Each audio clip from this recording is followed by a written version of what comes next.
Pessoal, agora a prof vai falar sobre, então, Atenas. Falamos sobre Esparta, certo? E agora vamos falar sobre Atenas, né? Vou compartilhar minha tela com vocês para a gente poder conversar um pouquinho sobre Atenas. Vamos lá. Falamos de Esparta aqui. Olha lá. Então, aqui, ó, recursos econômicos, tem um acento errado ali na hora de digitação, né? Recursos econômicos de Atenas, certo?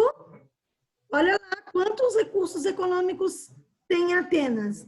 Marfim, madeira, ferro, ouro, prata, cobre, estanho, produtos têxteis, que são roupas, né? Escravos, né? Trigo, perfumes, vinho, azeite que eles exportavam, né? Então, olha os produtos que eram exportados de Atenas: azeite, vinho, cerâmica, armas e navios. Então, gente, percebam que Atenas era um grande centro econômico, tá? Eles acharam que eles importavam, perceberam ali? Ou seja, se eles importavam, eles não tinham, então eles tinham que importar esse produto. Importar é o que eles compravam. E aqui em cima é o que eles exportavam. Então, eles exportavam azeite, eles exportavam vinho, eles exportavam cerâmica, armas e navios. Até porque eles têm uma proximidade, percebam ali, gente, é litorânea, é uma região litorânea. Então, eles têm um acesso ao mar muito grande. No entanto, eles tinham que importar, comprar inúmeros produtos. Vamos lá. Aqui. O que é importante a gente não esquecer de Atenas? Atenas é o berço dessa palavrinha que está aqui, ó, democracia, certo? Atenas é o berço da democracia. Prof, qual é o significado de democracia? É uma palavra grega que significa governo do povo, governo para o povo. Então, o significado de democracia é governo do povo, governo para o povo. Na verdade, gente, se a gente for parar para pensar mesmo no significado da palavra, nós nunca tivemos uma democracia, porque a gente nunca teve na história um governo do povo, né? Um governo para o povo. Sempre na história a gente vai ter uma minoria que está no poder. Lembra lá de Atenas? Atenas não, de Esparta. Quem é que tinha o poder? Uma minoria. O cidadão espartano, só. A maioria da população não tinha acesso a esse poder. Olha lá, Atenas foi governada por diversos sistemas políticos. Monarquia, rei. Tá? Monarca, representação de um rei. Oligarquia. Oligarquia significa governo de poucos. Então, não é só mais o rei. É algumas pessoas que governam, mas poucas pessoas governam. E tirania. Um tirano é aquele que manda quem pode e obedece quem tem juízo. Então, o tirano é aquele que não não deixa ninguém participar. Um tirano é aquela pessoa que ela não ouve a outra. Ela acha que o que ela pensa, o que ela sabe, é exclusiva, é o conhecimento. Ela tem o conhecimento. Então, um tirano usa de violência. Um tirano pune todos que são contrários a eles. Então, governos tiranos são governos que quem está no poder prende pessoas, pode mandar matar pessoas que são contrárias ao que ele pensa. Então, em Atenas, nós passamos na história de Atenas por 3 formas de governo. A monarquia, onde você tinha os reis governando. A oligarquia, que era o governo de poucos, não era só um rei, era um grupo de pessoas. e a tirania, onde exerce-se geralmente em governos tiranos a própria violência para se manter no poder, certo? Então, olha lá. Olha os nomes, gente, até para colocar um nome, até para colocar um nome no filho. Não, brincando, né, gente? Pisístraco, Pisístrato e Clístenes. Nominhos bonitos, né? Só que não.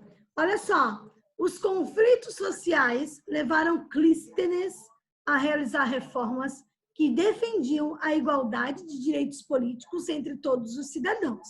Ele dividiu a população em 10 tribos, né, em demos, ou seja, o Clístenes, ele fez uma coisa importante, tá?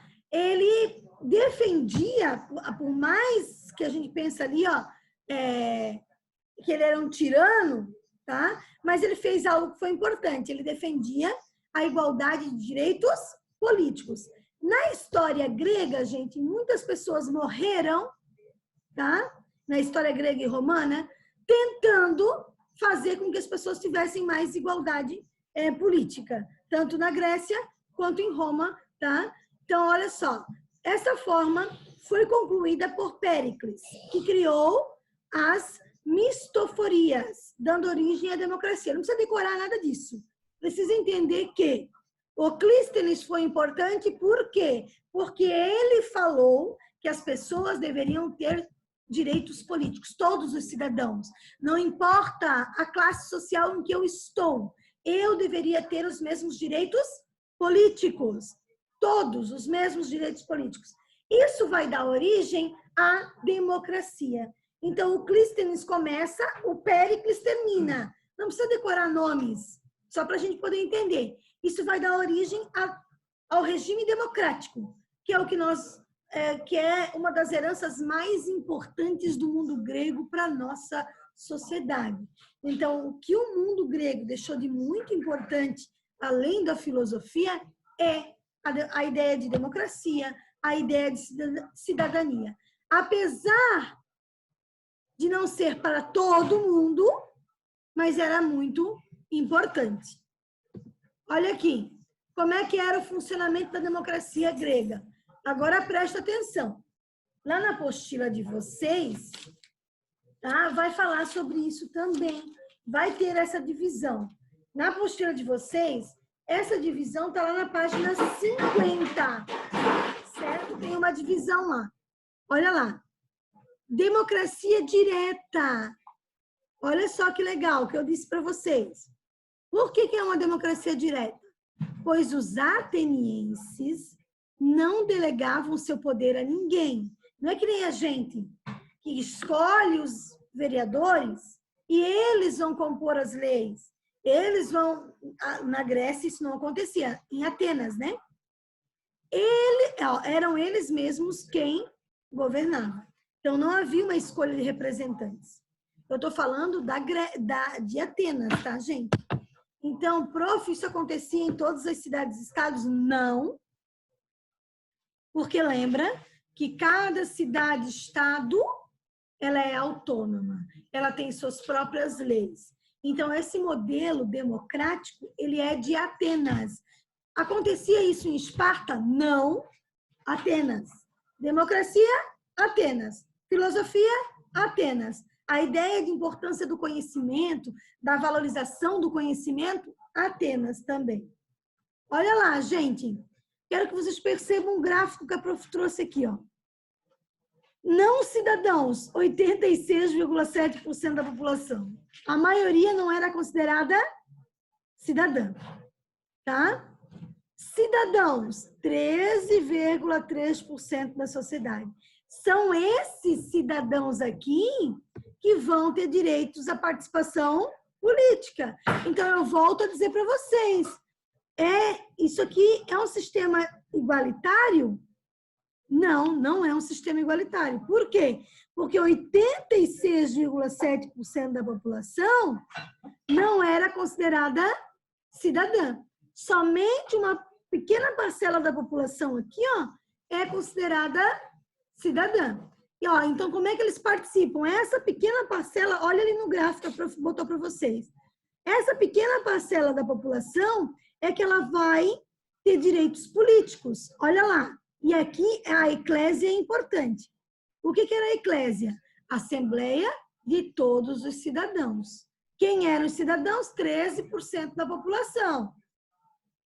Olha lá. O que ela faz? Discute e aprova as leis.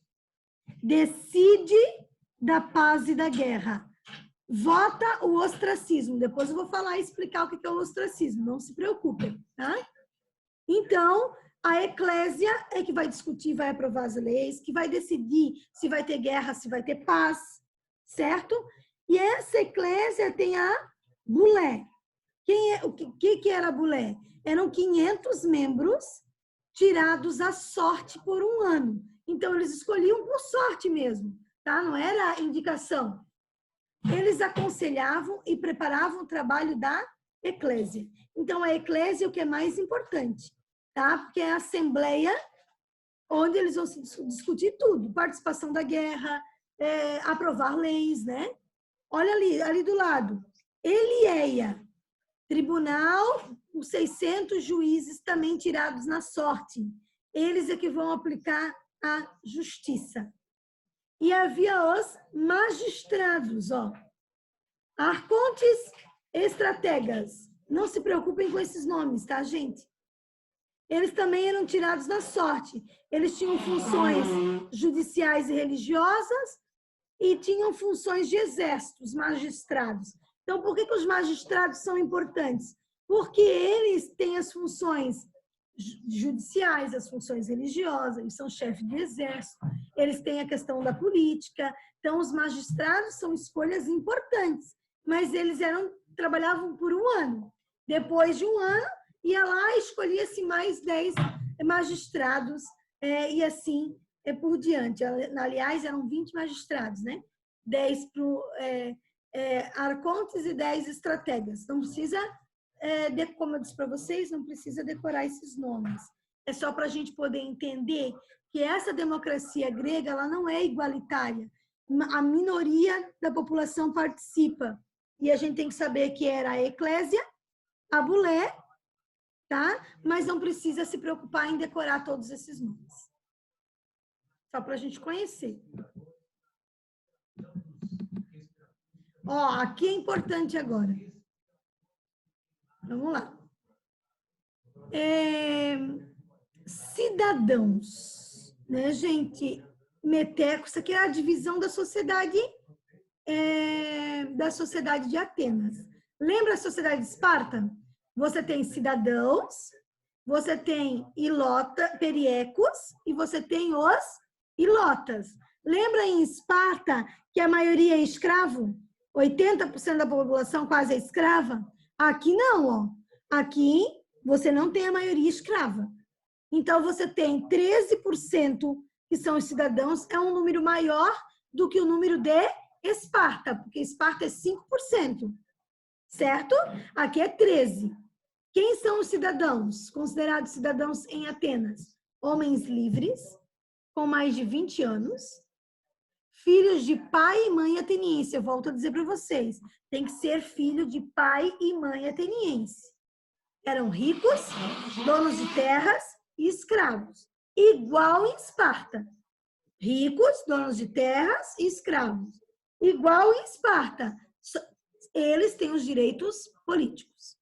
Tá? Então, são os cidadãos que têm os direitos. Aí depois, os metecos e os escravos.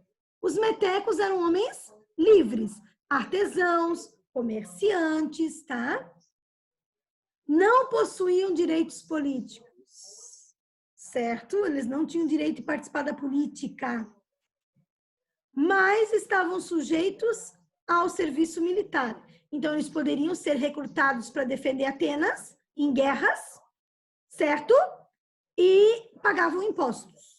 A galera que está aqui em cima não paga imposto, tá, gente?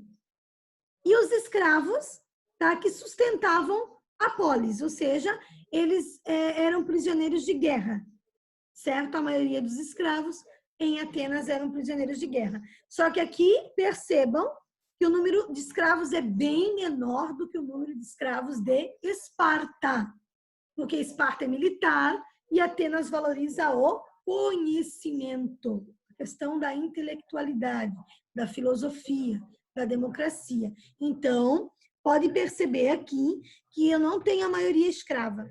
Se eu pegar os 32 com 13% aqui, né? Então, eu não tenho maioria da minha população escrava, como Esparta tem sua maioria escrava. Certo? Vamos lá. Ó, como é que era a educação em Atenas? Olha lá. Até os 7 anos, as crianças eram educadas pela mãe. A partir dos 7 anos, assim como em Esparta, né? As filhas continuavam a sua educação em casa, onde aprendiam a ser donas de casa e boas mães de família. Então, em Atenas, as meninas tinham que aprender a ser boas donas de casa e mães de família. Elas não tinham direitos políticos, gente. Em Atenas é o berço da democracia, mas as meninas, as mulheres não podem participar. Meninas, hashtag fica a dica, presta atenção. A gente fala que Atenas é o berço da democracia, mas nós não podíamos participar. Tá? Se fôssemos gregas, não tínhamos o direito de participar da política, não tínhamos o direito nem de estudar fora de casa. Tínhamos que ficar em casa, aprendendo a cozinhar, lavar, passar, para ser boas donas de casa. Eu estava perdida se eu vivesse nesse tempo. Tá? Vamos lá. Os filhos, os meninos, então. Os filhos, então. Ó, os rapazes, a partir de 7 anos, continuavam a sua formação na escola. Então, quem ia para a escola em Atenas? Os meninos. Os meninos aprendiam a ler, os meninos aprendiam a escrever, os meninos aprendiam a argumentar, os meninos tinham direitos políticos. Então, é uma sociedade masculina, gente. É uma sociedade que valoriza a figura masculina. Tá? Então, as meninas não têm direito de ir para a escola, as meninas não tinham direito de aprender a ler, a escrever, a argumentar. Ó, aos 15 anos, passavam também a frequentar o ginásio, os meninos. Aos 18, cumpriam o serviço militar para depois poderem exercer seus direitos políticos. Então, eles só podem exercer seus direitos políticos acima de 20 anos, depois de passar pelo serviço militar. Perceberam, meninas, que a gente não tinha muito direito em Atenas, né? Se morássemos em Atenas. Olha lá.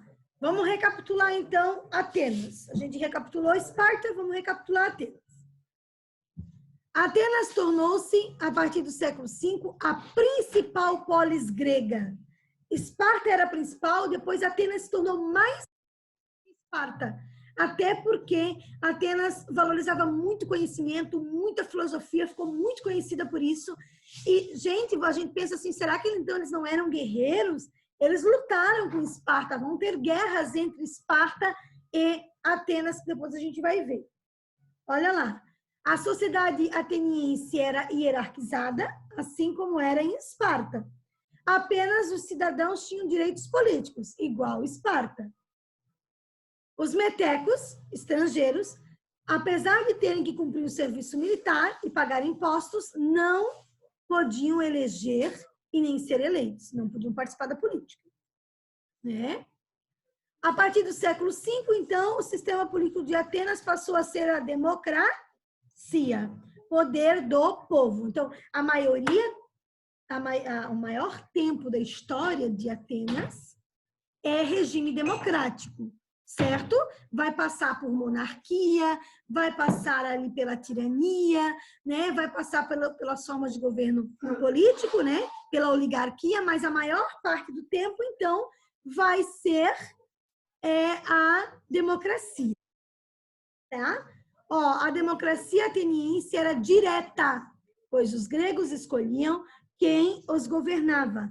e podiam ser eles próprios escolhidos. Participavam diretamente das decisões. Então, não escolhiam ninguém para participar. Eles mesmos participavam, certo? Ó, continuando aqui, ó. Aqui, pronto. Os órgãos do governo eram a eclésia, a assembleia com poderes deliberativos, a bulé, que é o poder legislativo, e os magistrados, que eu já falei para vocês que eles eram importantes. E havia os tribunais que fiscalizavam. A democracia ateniense não era perfeita, certo? Porque tinha algumas limitações. Quais eram as limitações? Só os cidadãos podiam participar. Tinha escravos. Atenas não respeitava os direitos das outras cidades. Então, eles não respeitavam direitos de outras cidades, eles tinham escravos e só os cidadãos podiam participar. Agora, vamos entender o que era o ostracismo, que é um conceito importante. Olha aqui, ó. O prof botou aqui pra gente. Ostracismo. Quando os atenienses consideravam que determinado cidadão era uma ameaça para a democracia, certo? Então, quando eles consideravam que os cidadãos eram uma ameaça para a democracia, eles votavam nessa pessoa. Escreviam o nome dessa pessoa num pedaço de cerâmica, chamado óstraco, do grego, né? O sujeito que tinha o nome mais votado era então condenado ao ostracismo. Isso significava que ele deveria se afastar de Atenas por 10 anos. Então, quem eles consideravam que era perigoso para a democracia, ou que questionava, ou que criticava a democracia grega, ele pegava lá um pedaço de argila, né, de cerâmica, e votava. O mais votado, as pessoas mais votadas, elas eram convidadas a sair, elas deveriam se afastar. Prof, era um convite? Tipo assim, se a pessoa não quisesse. Não, ela tinha que sair. Não tinha, tá? Então, era praticamente expulsa de Atenas por 10 anos, certo? Então, olha só, depois desse período, ela poderia retornar com os direitos políticos.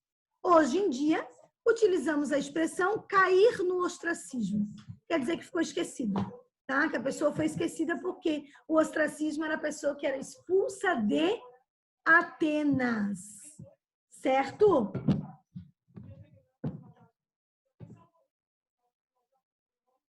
Olha só, bora lá. Meus amores, seguinte, então a prof trouxe uma série de slides para mostrar para vocês, para que vocês entendessem um pouquinho das questões de Atenas e das questões da Grécia.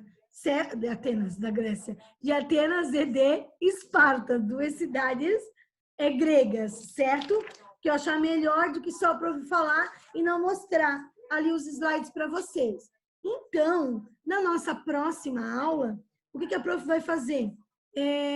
A gente vai terminar essa unidade que a gente está falando, de Grécia, de Atenas e Esparta, né?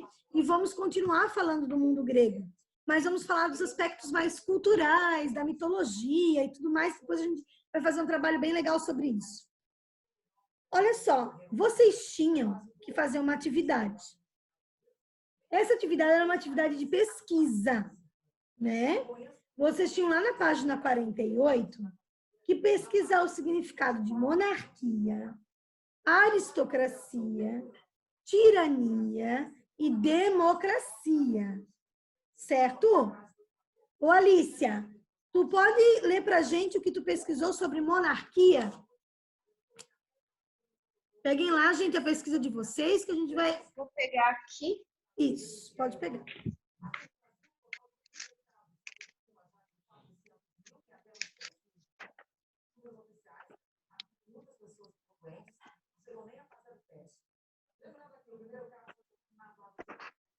Monarquia? Isso, monarquia. O poder realizado no rei geralmente é vitalício e hereditário. Muito bem. Olha, Perfeito, Alicia. O que a gente não pode esquecer de uma monarquia? É um poder hereditário. O que é hereditário? Passa de pai para filho. Eu sou filho do monarca, eu serei monarca. Então, o poder hereditário. E o que mais que a Alicia colocou ali? Vitalício. Vitalício. Monarca até morrer. Vitalício. Eu não vou ser tirado a qualquer momento, porque eu sou rei. Então, vitalício, porque eu estou no poder até a minha morte. Então, monarquia, eu tenho, é um rei que comanda, o poder dele é vitalício e hereditário. Perfeito o conceito que a Alicia trouxe, porque ela trouxe a base do conceito. Vocês não podem esquecer. Quando falamos de monarquia, falamos que o poder do monarca é hereditário, passa de pai para filho, certo? E é vitalício. Estou no poder até a minha morte. Beleza, gente? Conceito de monarquia? Ok? Vamos lá. Aristocracia. Aristocracia. Isabela, você fez, Isabela? A pesquisa? Então, fala para a prof. O que tu pesquisou sobre a aristocracia?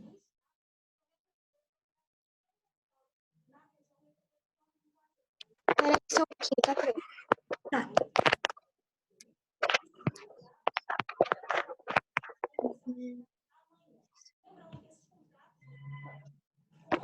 Eu botei organização política baseada em privilégios de uma classe social formada por nobres que detêm geralmente herança ou monopólio. Tá, então olha só, a aristocracia é um governo elitizado, é uma elite que está no poder, é um pequeno grupo.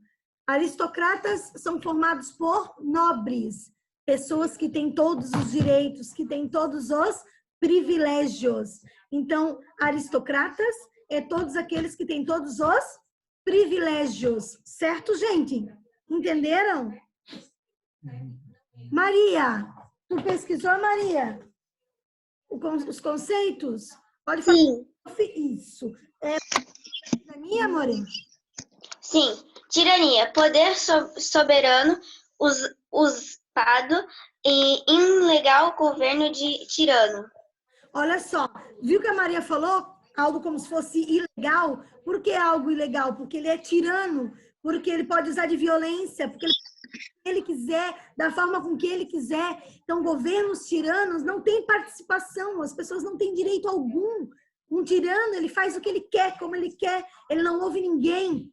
Ele não tem um grupo de pessoas que vai dizer, ai, se você fizer... Não, o tirano, ele comanda. Certo? Perfeito, Maria.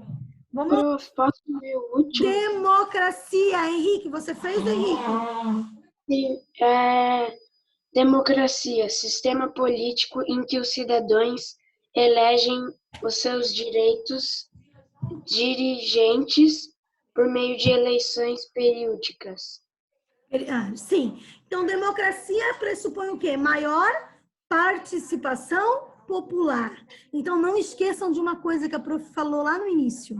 Democracia é uma palavra grega que significa governo do povo, governo para o povo.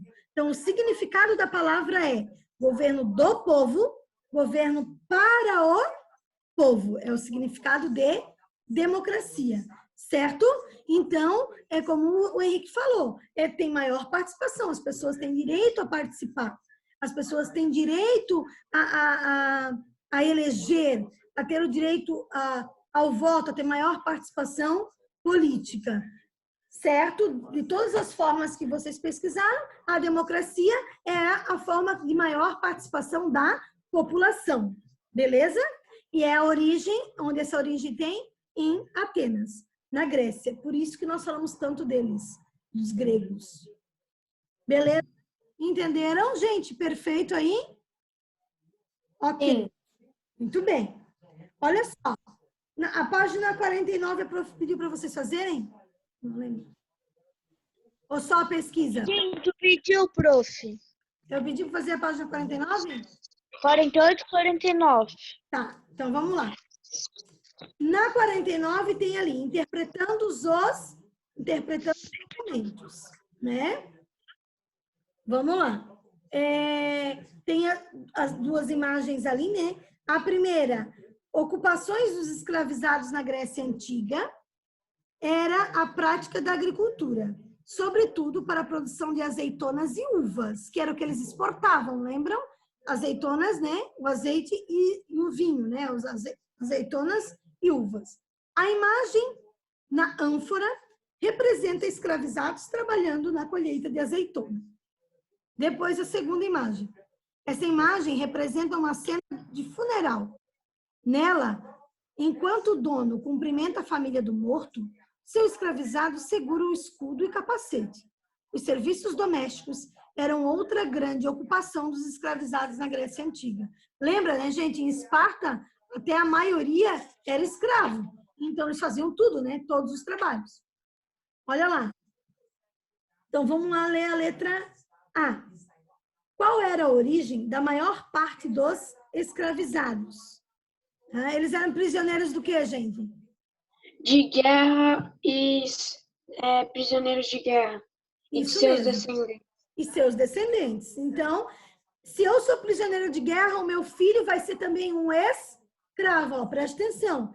Eu sou presa, eu sou uma escrava. Eu me casei, tive filhos, os meus filhos também serão escravos. Por isso que esse número vai crescer muito, gente. Porque os meus filhos serão escravos. Os filhos dos meus filhos também serão escravos. É uma herança hereditária. Então, por isso que o número de escravos, com o passar do tempo na Grécia, vai aumentar muito por conta dessa questão da hereditariedade. Olha lá. Letra B. Um grego... Posso falar? Pode falar. Pode ler, então, já para prof. Um grego livre poderia se tornar escravizado. Em caso afirmativo, explique de que forma. Ele poderia se tornar escravizado? Um grego livre? Eu acho que sim, se ele se juntasse a outra cidade, né? Não, a outra Se exército. ele não conseguisse pagar as suas dívidas. Isso mesmo, Laura. Gente, olha só. Outra forma de escravidão na Grécia eram os velhacos, as pessoas que deviam. Ou seja, se eu tivesse uma dívida e não pagasse a minha dívida, eu me tornaria escravo se eu estivesse devendo. Ô, prof, Oi. outro jeito poderia ser um exemplo. Tu fez um crime grave, tu poderia virar escravo também, né? Um exemplo. Em torno de crimes bem graves, mas a maior parte dos escravos, 98% da escravidão na Grécia, era de duas maneiras. Prisioneiros de guerra e por não pagamento de dívidas. Tá? Aí eu vou me tornar escravo de quem eu estou devendo. Então, se eu estou devendo para alguém, não paguei, eu me torno escravo dessa pessoa. Prof, essa escravidão vai ser para a vida inteira? Não. Acho que a pessoa ficou minha escrava por 2 anos e pagou minha dívida, eu quiser dar liberdade para ela, eu dou. Mas geralmente era difícil, né, gente? Porque se a pessoa se torna escrava, quem tornou ela escrava, geralmente não queria mais libertar essa pessoa. Ó, C. Que atividades os escravizados representados na ânfora estão desempenhando? Ali Na agricultura? Trabalho Na agricultura? Trabalho agrícola, isso mesmo. Trabalho agrícola. Colheita lá de azeitonas, né? Ó. E letra D. Qual era a importância do trabalho escravo para a sociedade ateniense? Qual era a importância do trabalho escravo para a sociedade ateniense? Gente, eram eles que faziam tudo. Por que eles eram importantes? Eles faziam tudo. Eles colhiam, eles plantavam, eles faziam os trabalhos domésticos. Então, eles são a base da sociedade, eles produzem os alimentos, certo? Então, eles são essenciais. Os escravos não têm direitos políticos, eles não são bem vistos, mas eles são essenciais. Eles são essenciais, por quê? Porque eles fazem tudo. Eles são os braços, as pernas dos gregos, porque é eles que trabalham. Aí a prof quer que vocês grifem na apostila de vocês, com marcador de texto, em cima do Interpretando Documentos, Laura.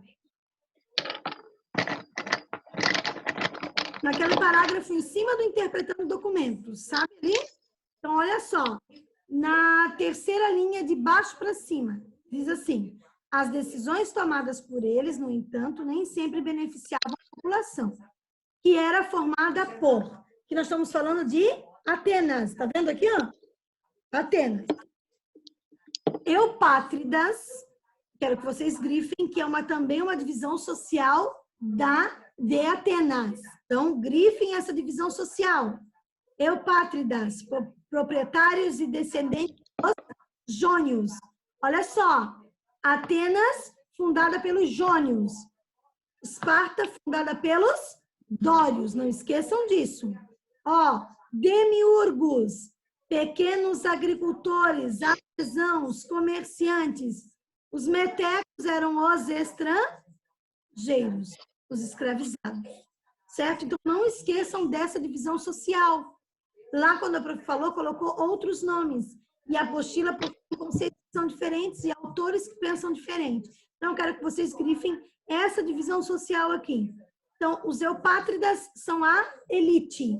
É quem tem direitos políticos, lá de Atenas. Que são os descendentes dos jônios. Os demiurgos são pessoas livres, são artesãos, mas não têm os direitos políticos. E os metecos é a maioria da população, que são os escravizados. Certo? Lembrem que lá em Esparta, a maioria é escravo. Aqui existe um equilíbrio maior em Atenas. Certo? Até aqui entenderam, amores?